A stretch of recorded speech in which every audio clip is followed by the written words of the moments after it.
Michael Thompson unlocked the front door, took off his shoes, and headed to the kitchen. He had just dropped off his wife, Sarah, at the airport for her 3-day business trip, which happened every 2 weeks. Sarah worked as a secretary for Brian Turner, whom Michael mockingly called Bri. Sarah often reminded Michael that her boss didn't like him. "Michael, Brian can't stand you," she'd say. Michael never admitted it, but he enjoyed using the nickname because he found Brian's reaction insincere. Glancing at the clock, Michael saw it was only 7:30 a.m. He had time for another cup of coffee and to check his emails before heading to the shop. Though not a big fan of computers, he used email to stay in touch with friends from the technical school where he studied diesel engine mechanics. Now in his 30s, Michael was one of 3 head mechanics at a heavy equipment company in Denver, Colorado. Despite his position, he still worked hands-on with his team, though his job occasionally required overtime and travel, less frequent than Sarah's trips. She had started at Turner & Associates, a law firm, 6 months ago, moving from administrative assistant to a better-paying legal secretary role after completing advanced training. Michael and Sarah met in college over 8 years ago and had been married for 60. They bought their house in a quiet Aurora, Colorado neighborhood after saving up while starting their careers. Michael had just begun his job, and Sarah was a secretary at a local real estate office. Together, they managed the down payment for the house. After his coffee, Michael went to the guest room to use the computer, hoping it was still on since Sarah had used it earlier. He smiled at the screensaver photo from their Miami vacation, both tanned and happy on the beach. Michael had suggested a more private photo for the screensaver, but Sarah shot it down. He clicked to dismiss the screensaver and saw an email from Sarah's work account on the screen. Curious, he noticed the word bra in the email and wondered what it meant. Realizing the modem had likely failed again, as it often did, he needed to restart it. Michael quickly unplugged the modem, but froze when he read the email Sarah had received from her boss. The message was short but devastating. "Sarah, I hope I catch you before you leave. I really want you to bring that black bra I gave you on our last trip, the one with the blue details. You haven't had a chance to wear it. My first meeting with the governor isn't until 2 p.m., so we might have time for you to wear it and me to take it off in the morning." Brian. He read the email several times, but the meaning was clear. Sarah was having an affair with her boss. Brian. Michael stood frozen, mouth opening and closing like a fish out of water. Finally, he stood and pushed the chair so hard it hit the wall. He remembered seeing the bra in Sarah's drawer when she packed, but now it was gone. Hoping it was a bad joke, he checked all her drawers, but the bra was missing. He recalled Sarah saying she bought it on sale at Victoria's Secret, but never wore it with him. Desperate for an explanation, Michael sat on the edge of the bed, trying to rationalize the email. Sarah had always been affectionate, and their relationship seemed strong, with no signs of infidelity. He couldn't believe she was cheating. Michael returned to the computer, hoping to find more information. He restarted the modem and scoured Sarah's email account. After checking the inbox, he found a folder labeled Personal, filled with messages from Brian. He opened the first one and read it twice, as his face paled. He printed the email and called work, saying he was sick, unable to focus. Over the next hour, Michael read and printed more messages, forwarding copies to his own email.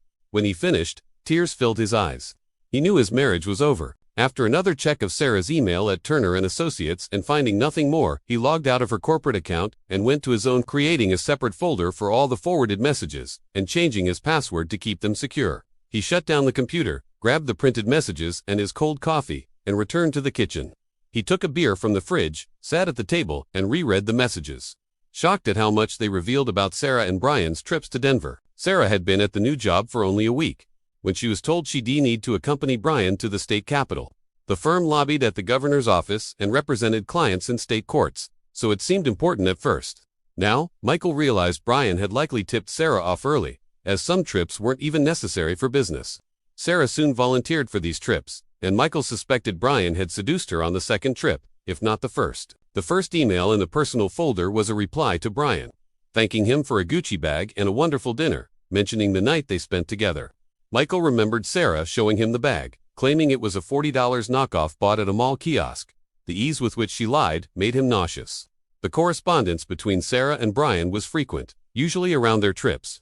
Michael discovered they stayed in the same hotel, booking 2 rooms, and Sarah joined Brian after Michael's nightly call. Their jokes about his predictability stung deeply. Michael learned more about Sarah's deceit in other emails.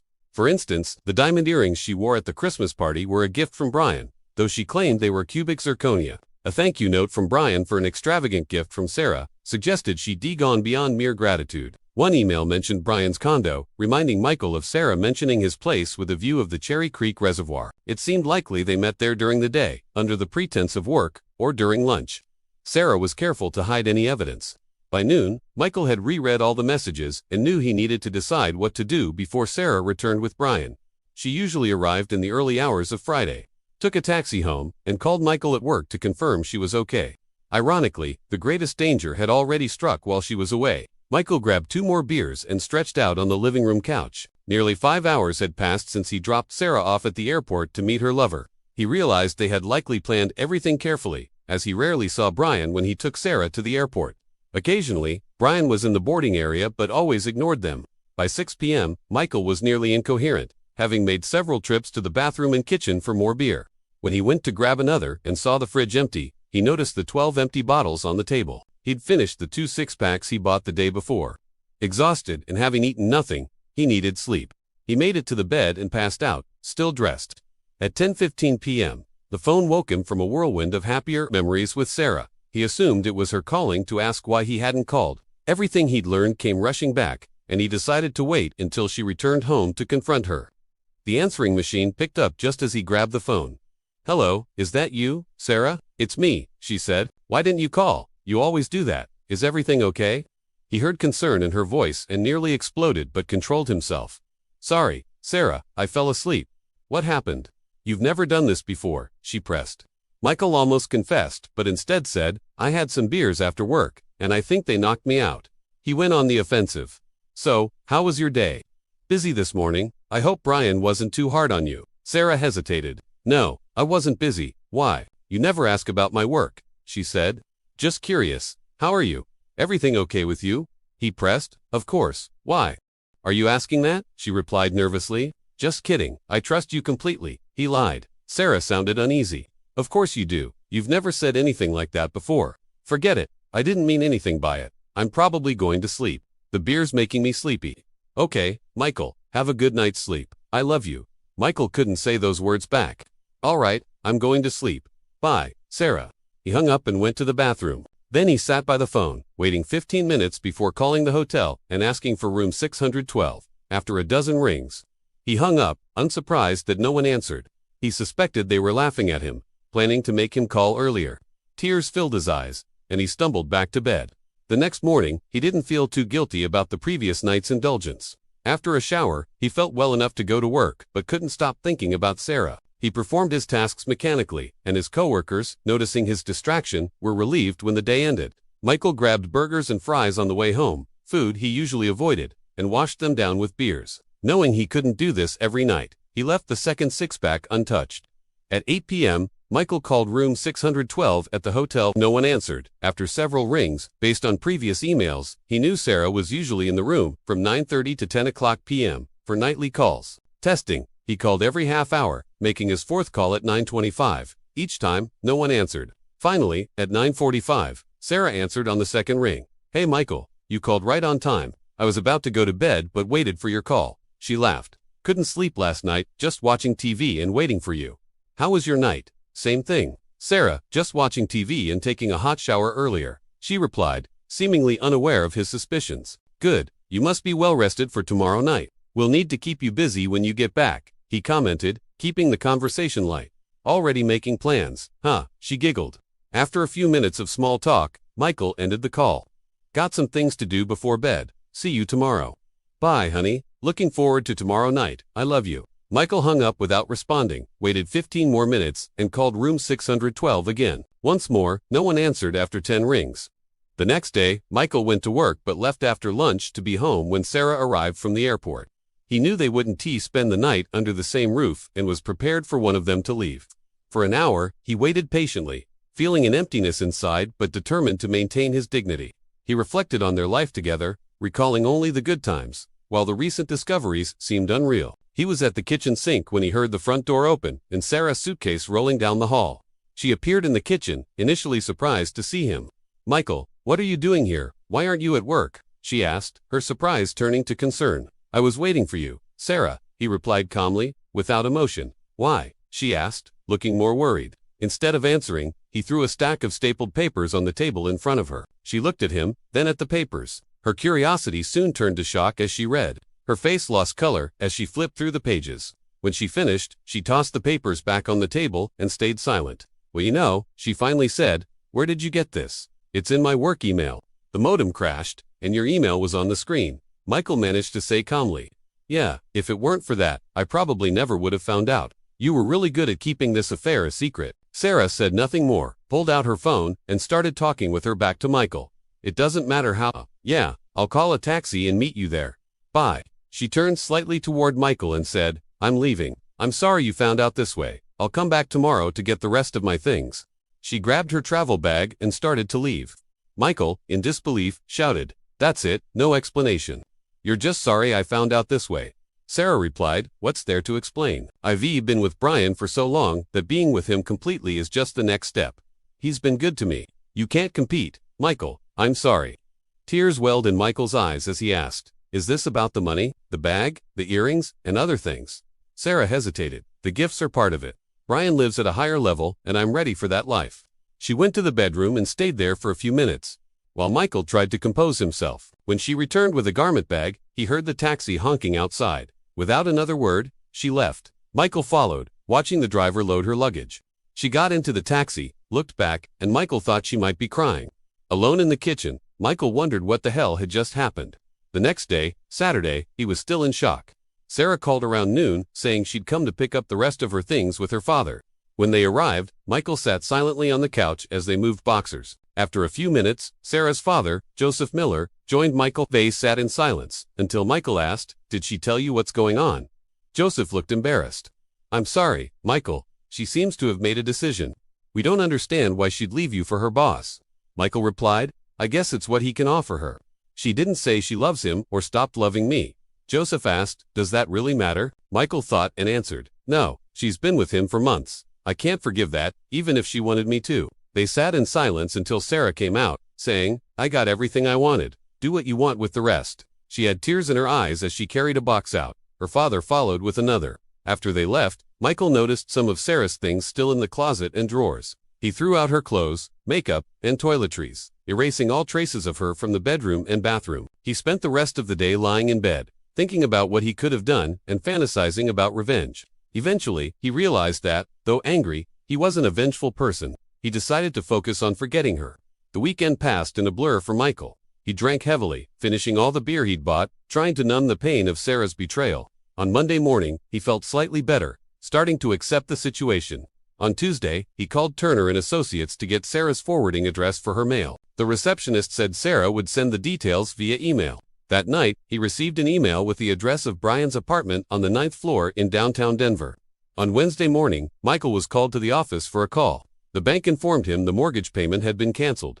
After a heated discussion, he learned both his and Sarah's accounts were empty, with nearly $20,000 transferred.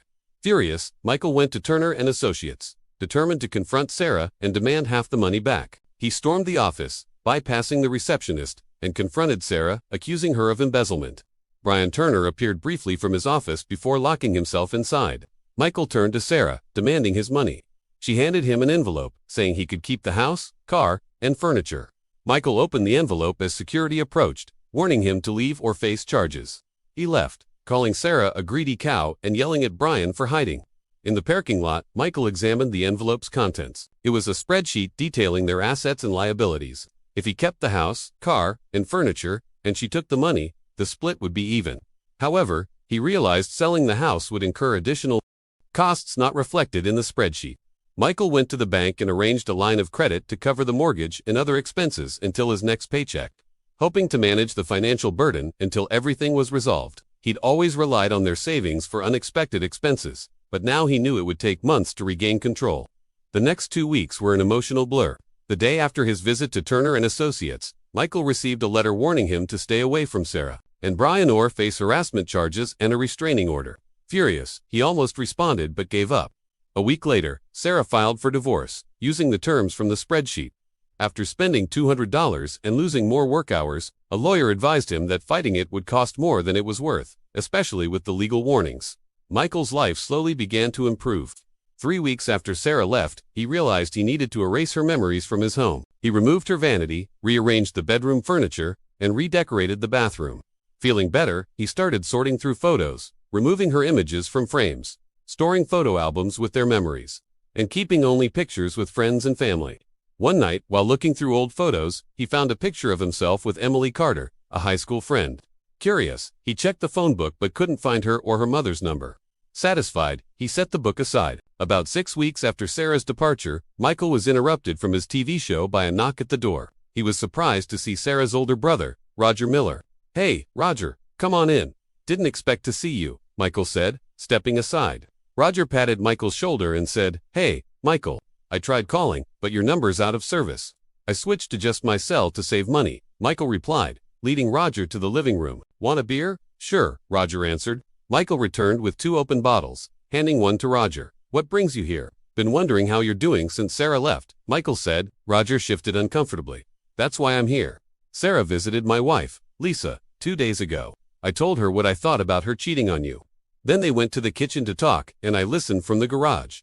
Michael leaned forward. "What did she say?" "I'm still trying to figure out why she left you. She admitted she left because she thought you wouldn't forgive her. She said that, while Brian's gifts and lifestyle were great, you were better in bed. She was planning to end things with him soon if you hadn't caught her." Michael sighed. "Could've, should've, doesn't matter anymore. She knows it's over and regrets it, but she's still pushing for the divorce." Roger said, "I overheard, and I heard Brian use the term starter husband. Sounds like she saw you as a stepping stone to something better." Michael clenched his jaw. "Isn't that great?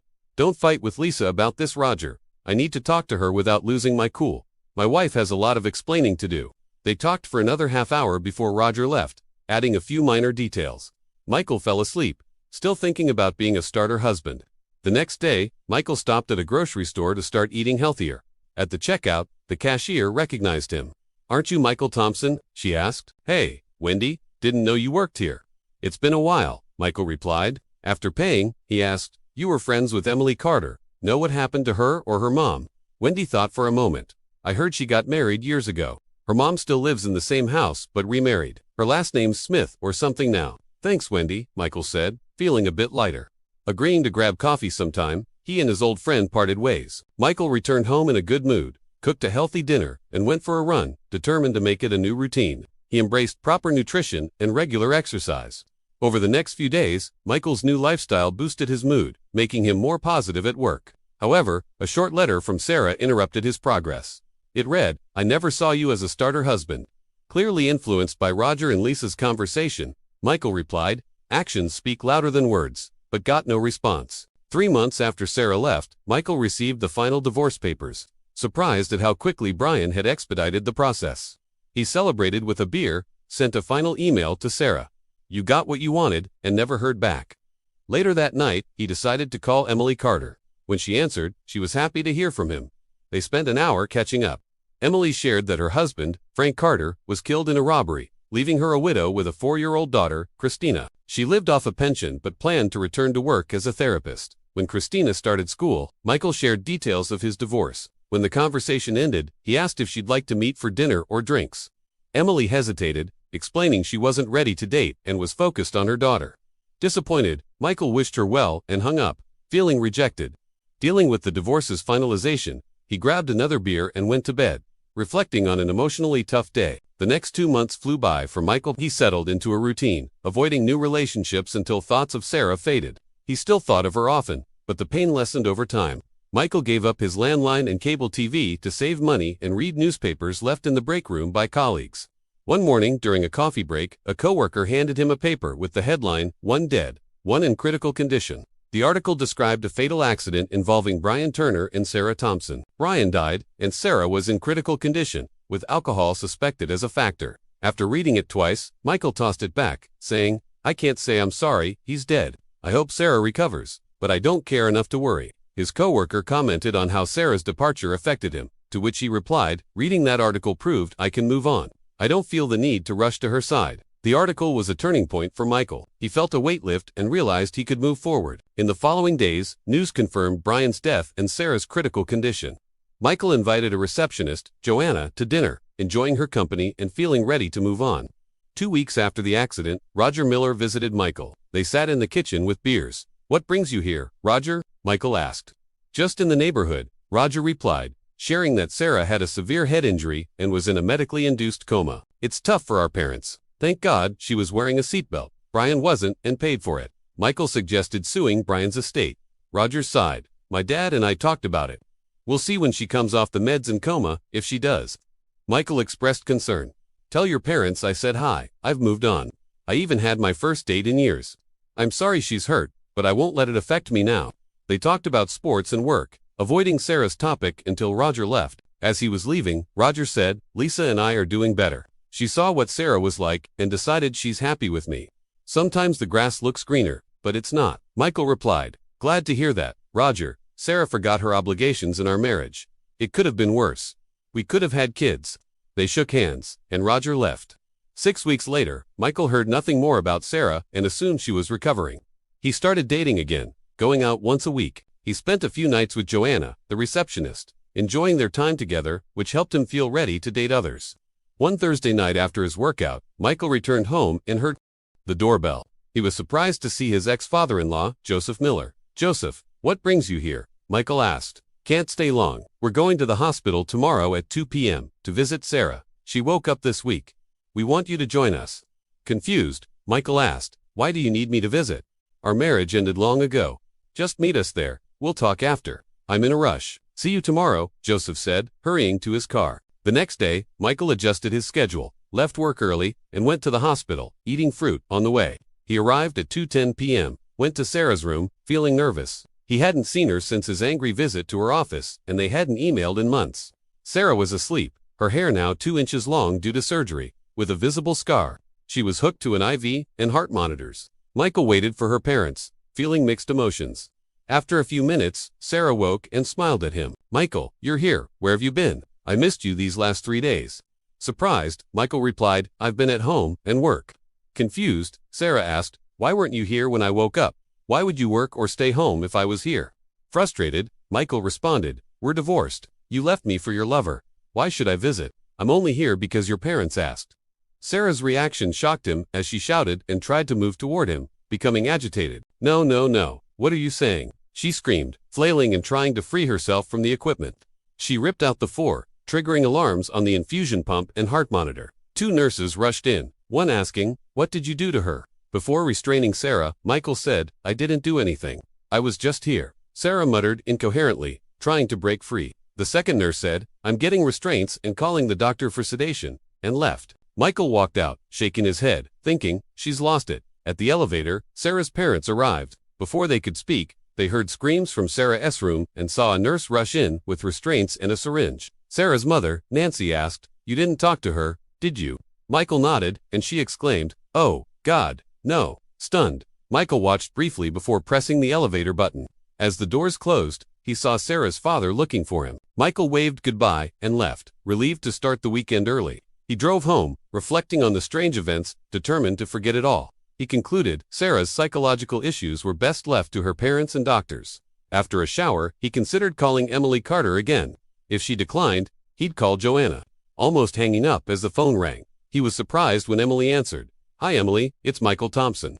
Hope I'm not catching you at a bad time. No, I'm glad you called. I tried reaching you, but your number wasn't working. I wanted to apologize for being harsh last time. I only use my cell now. No need to apologize. I was calling to see if you'd like dinner tonight or tomorrow. Emily hesitated. I've got plans with my mom and stepdad tomorrow, and I couldn't get a sitter for Christina today. Why don't you bring Christina along? I'd love to meet her. Emily laughed. Have you taken a 4-year-old to dinner? It limits restaurant options. Let's pick a family-friendly place. Michael smiled. May agreed on a place, and Michael felt optimistic about the evening. Later, lying in bed, Michael recalled the dinner with Emily and Christina, smiling at how well it went. He thought about Sunday morning, having agreed to go with them to church not for the sermon, but to spend more time with Emily and Christina. He remembered picking up Emily and being struck by her beauty. Her short, dark hair suited her, and she seemed taller and more confident. Christina, a miniature version of Emily, had dark hair and eyes. Michael was initially worried about Christina's reaction to him, but those fears vanished when she held his hand as they walked to the restaurant. Dinner went well, with lots of conversation. Christina often interrupted, asking about words she didn't understand, which Michael found amusing. After dinner, he and Christina made desserts together, strengthening their bond.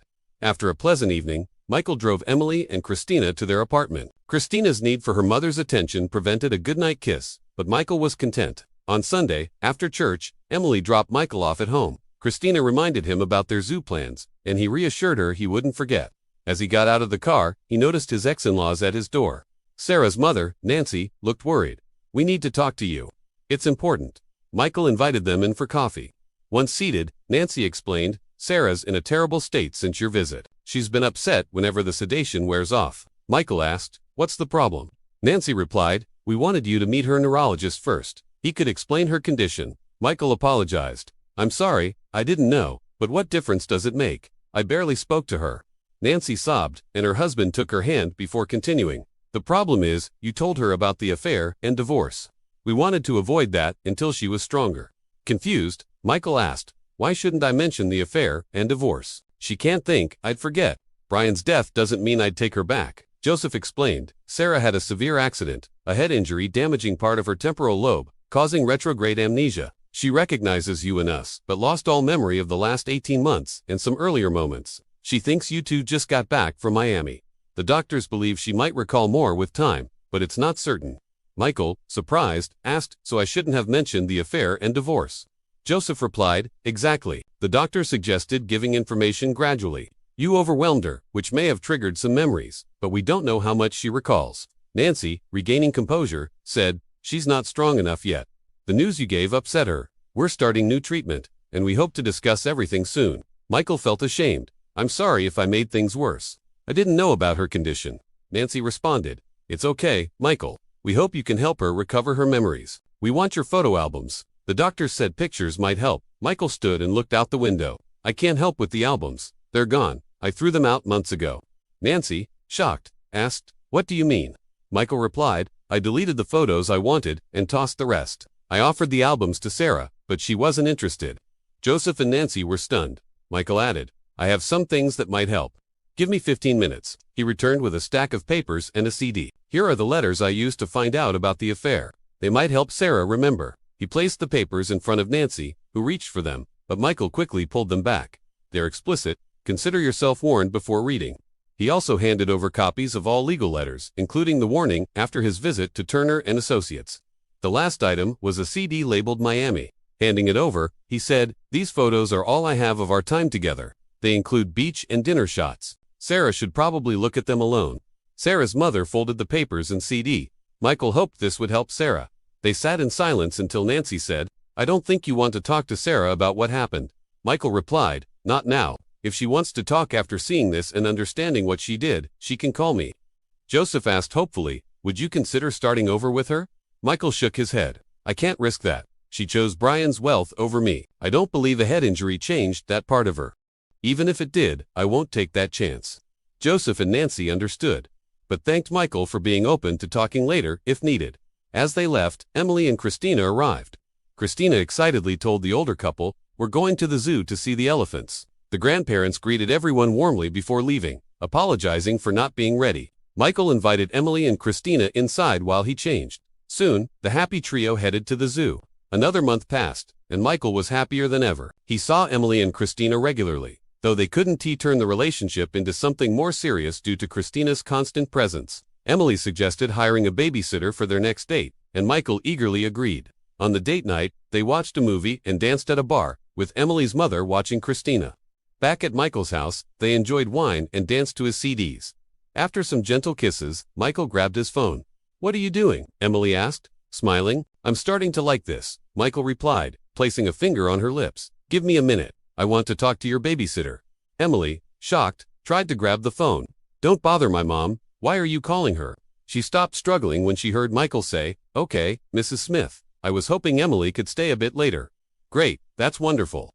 Michael paused and continued, "And I like the way you think. Maria, I'll take care of the sheets. See you later." After hanging up, Emily, confused, asked, "What was that?" Michael said, "I'll tell you what we talked about. I think I'm really going to like your mom. We always got along." Still confused, Emily asked, "What did she say?" Michael replied, "Your stepdad William joined her at your apartment. Christina's fine, sleeping, and your mom and William are doing the same thing we are here. He had a doctor's appointment today and got some blue pills. Your mom insists you stay the night because they using your bed and Don T have pajamas." Emily, shocked, said, "My mom would never say that. What are you trying to do?"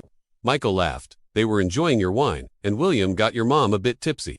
She thinks we're a good match and wants you to stay. She even said to make sure the sheets are changed in the morning." Emily, blushing, replied, "I find it hard to believe my mom said that."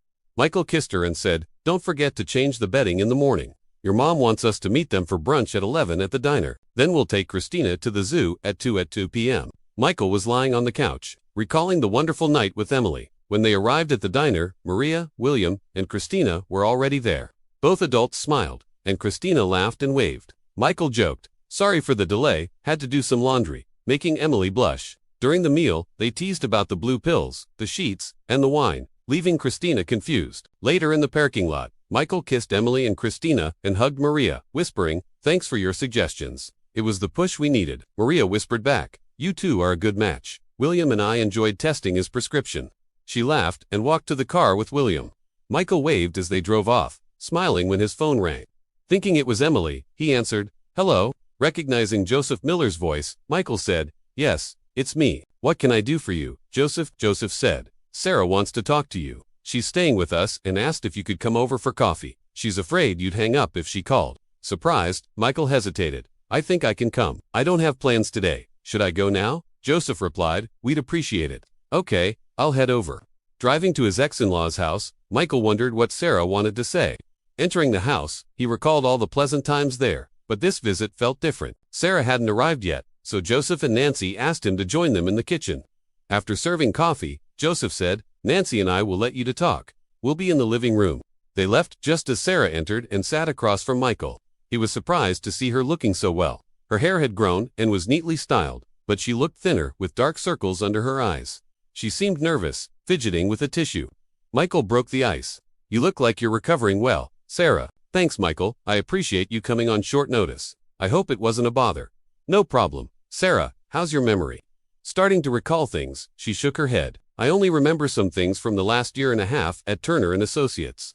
The receptionist helped me recall some details, but it's been frustrating." Michael asked, "Are there things you want me to help you remember?" Sarah smiled. "I have some questions. Lisa helped me understand some of what I did." She wiped her eyes. Michael said, "Ask whatever you want. I'll be honest. I'm sorry for how I treated you. If I hadn't seen the letters and talked to others, I wouldn't believe I did those things." Michael stayed silent, unsure how to respond. Sarah continued, "I have vague memories of Brian and none of our time together. I don't know what I saw in him. I visited his apartment, and if my clothes and belongings weren't there, I wouldn't believe I lived with him." After a pause, she asked, "How did you find out about my affair?" "I know it involved email, but I don't know how." Michael explained how he found the first message, which led to others. She pulled out the stack of letters he'd given her parents. He described how the lingerie mention caught his attention and the lies about the bag and earrings. Sarah looked horrified as he recounted her betrayal. When he finished, they sat in silence as she wiped her eyes. When she composed herself, she said, "Forgive me for lying. I know it's easy for me to say, but I'm truly sorry." A few minutes later, she asked, "Can you tell me about the letter where Brian and I mocked my driver?" Michael sighed. "I wish you hadn't asked that. You were mocking me every time we went to the state capitol. I'd drive you to the airport and carry your bags, including the fancy lingerie for him. You thought it was funny, even mocked me for calling your hotel room early in the evening." He described how he always called around 9 or 10 p.m., proving she wasn't in the room before or after his calls. He was visibly upset, and Sarah started crying again. After a few minutes, she said, "I'm sorry, Michael. I can't understand how I could have done that."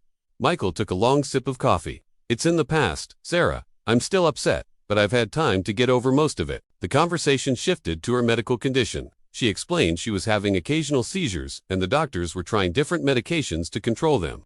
Emotionally, she wasn't coping well with work and had quit Turner and Associates. Her parents were consulting a lawyer to sue the insurance company and Brian's estate for her injuries. After about 15 minutes of small talk, Michael said it was time to go. Sarah quickly asked, "Do you think we could go on a date? I know you'll probably never forgive the new Sarah who cheated on you, but I'm the old Sarah again. I don't remember cheating. Maybe if we go to dinner or another date, you could fall for the old Sarah again someday." She spoke fast, hoping to finish before he could interrupt. Michael considered his response carefully. "I'm sorry, Sarah. For me, there's no old or new Sarah, just the one I loved and then lost to Brian. It took time, but I moved on. I know that's not what you want to hear, and I'm sorry." As he spoke, she started crying softly. When he stood to leave, she asked, "Have you found someone else?" He hesitated, unsure how his answer would affect her. I think so, Sarah, I think so. It's the dark-haired woman with the little girl. Sarah, still wiping her eyes, said, my parents saw her at your house and told me. Finally, she added, you deserve someone who treats you better than I did, then turned and ran out of the room. Michael left the house and was long gone when Sarah's parents realized he and Sarah were no longer in the kitchen. A month later, on a sunny Saturday afternoon, William and Michael used a rented truck to move Emily and Christina from their apartment to Michael's house. Things were going so well that they decided to see if they were truly meant for each other. Christina was thrilled to have a yard to play in and her own big room. Michael's computer was moved to a corner of the living room, and the room it was in was freshly painted and decorated for a little girl. In the garage was a large box with a swing set and play equipment waiting to be assembled. The three started attending church regularly every Sunday. And soon Michael noticed Emily's parents didn't attend as often. He didn't think much of it until, 4 months after Emily moved in, the minister announced they'd marry the next Saturday, and anyone from the congregation could attend. They decided a simple, informal wedding was what they needed and chose the church over City Hall for the ceremony. Christina was excited to be her mom's only bridesmaid, and to know she'd soon have a new dad. Michael was quick to say, Frank Carter will always be your dad, but I'll be happy to be your dad too. He and Emily agreed Christina would keep her father's last name, even if they pursued legal adoption. Michael insisted Frank's sacrifice wouldn't mean losing his only daughter. Michael and Emily spent an hour on the phone with Frank's parents, explaining the wedding and their plans to keep Christina in the Carter family's life. The call ended with a promise to visit Christina's paternal grandparents for a week during the summer. Michael couldn't wait to meet them and decided this trip would be their honeymoon. The simple wedding went off without a hitch, and friends and family gathered at the church. It was obvious to some that Emily was pregnant, and Christina made sure everyone in the church knew she was expecting twin brothers. It was hard to tell what excited her more, the imminent arrival of two siblings, or Michael becoming her dad. A week later, while Michael was replacing the exhaust system before the trip to visit the Carters, he ran into his ex-brother-in-law, Roger Miller. He was surprised to learn Roger and Lisa had accompanied Sarah to the wedding the previous week. They stayed only until the end of the service because Sarah found it much harder to be there than expected. Michael struggled to understand why Sarah would attend his wedding. Why did she want to be there? I know how upset she was when I told her about my relationship with Emily. Seeing us get married must have been tough, he said. She's trying to move on, like you have, Roger replied. She thought seeing you marry would help her move forward.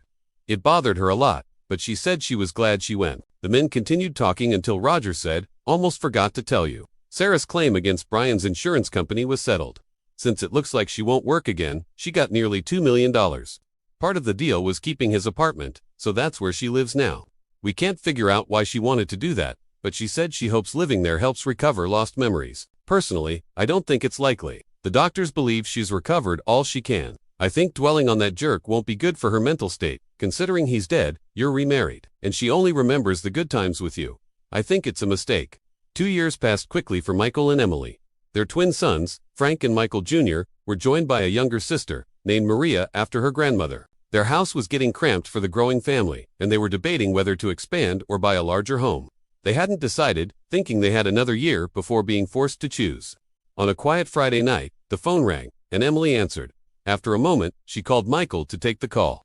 When he answered, he was surprised to hear Joseph Miller. I had to call you Michael so you wouldn't find out from tomorrow's paper. Sarah passed away. Roger found her today when he went to visit. It seems she died sometime yesterday. The news caught Michael off guard, and he lost composure for a moment. His reaction was enough for Emily to notice something was wrong, and she approached, holding his hand with a comforting touch and a concerned look, bringing him back to the present. He was happy at home with Emily and the kids. But that brief reaction was caused by a flash of long-forgotten memories of Sarah, memories he knew could never be fully erased. He smiled reassuringly at Emily and said, I'm sorry to hear that, Joseph. I extend my sincere condolences to you, Nancy, and Roger. Do you know what happened to her? Joseph hesitated before replying, I'm afraid she took her own life. She left a letter for Nancy and me, but it was mostly personal things meant for us. She wanted us to tell you she never stopped loving you. Apparently, she tried but couldn't shake the memories of you. She also wanted you to know it wasn't just you. She had ongoing health issues, both physical and mental, and that played a role too. Michael said, I didn't know she had so many problems. I haven't spoken to her since the day I went to your house to see her. I'm so sorry something like this happened. If there's anything I can do to help you or Nancy, please let me know. They exchanged a few more polite words, and the call ended. A few days later, Michael and Emily attended Sarah's memorial service, where they could offer their condolences in person to her family. From Turner & Associates, only the receptionist, Anna, was present. Months later, Michael learned he was the heir to $500,000 from Sarah's estate. Most of her assets went to her parents and brother. Michael and Emily debated for a long time whether to keep the inheritance. Michael feared it would bring back constant memories of Sarah, but they decided to keep it, setting up for trust funds for their children's education. The rest was used to buy a larger home. They found they often remembered Sarah and her generosity, but it didn't bother them.